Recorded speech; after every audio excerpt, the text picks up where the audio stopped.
आज हम एक ऐसी कहानी समझेंगे जो शायद कहीं ना कहीं हम सबकी कहानी है। ये कहानी है दिशा की और उसके सफर की, खुद से प्यार करने और मन का सुकून पाने तक के सफर की। तो चलिए मिलते हैं दिशा से। कहानी शुरू होती है एक ऐसी लड़की से जो दिल की मतलब बहुत ही प्यारी थी, पर प्रॉब्लम ये थी कि दुनिया की नज़र उसके दिल पर कम और उसके बाहरी रूप पर कुछ ज्यादा ही थी। और बस यहीं से शुरू होता है एक संघर्ष।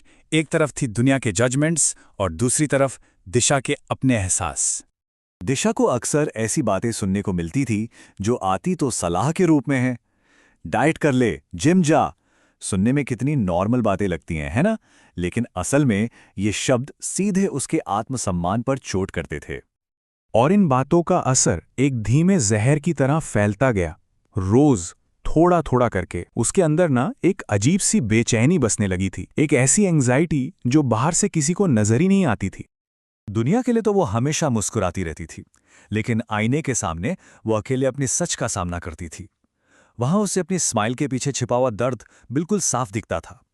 और ये जो मुस्कुराहट का मास्क था ना, अब उसे बहुत भारी लगने लगा था। हालात इतने बिगड़ गए कि रातों की नींद जैसे उड़ ही गई थी, और बस अंधेरे में, अकेलेपन में उसके दिमाग में ख्याल चलते रहते थे। और उन सब ख्यालों के बीच एक ही सवाल था जो बार बार उसके मन में घूमता था।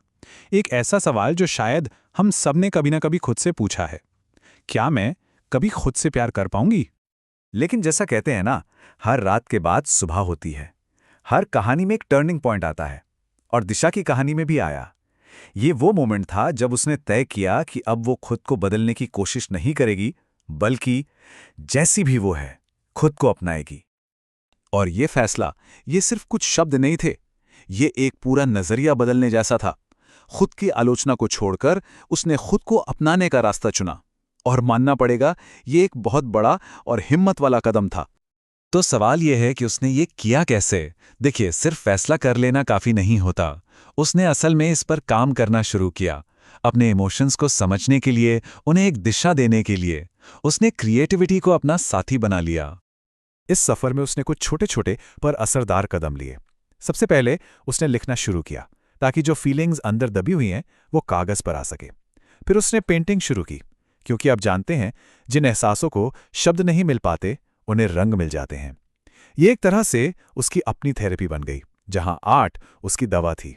और इस पूरे प्रोसेस में धीरे धीरे वो सीख रही थी। और इसी प्रोसेस में दिशा को एक बहुत गहरी चीज समझ आई। उसे एहसास हुआ कि सेल्फ लव, यानी खुद से प्यार करना, ये सिर्फ एक फीलिंग नहीं है, ये अपने आप में एक इलाज है, एक थेरेपी है।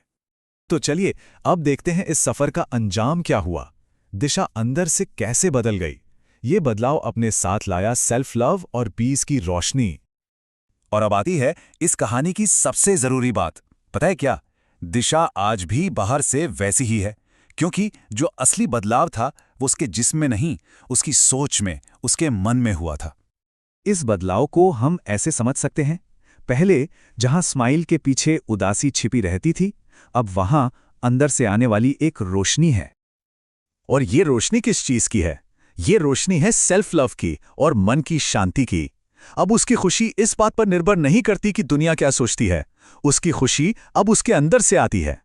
तो दिशा की कहानी तो यहां पूरी होती है, लेकिन जाते जाते ये हम सबके लिए एक सवाल छोड़ जाती है कि हम सबके अंदर ऐसी कौन सी रोशनी छिपी है जिसे हम खुद को अपनाकर, खुद से प्यार करके जगा सकते हैं।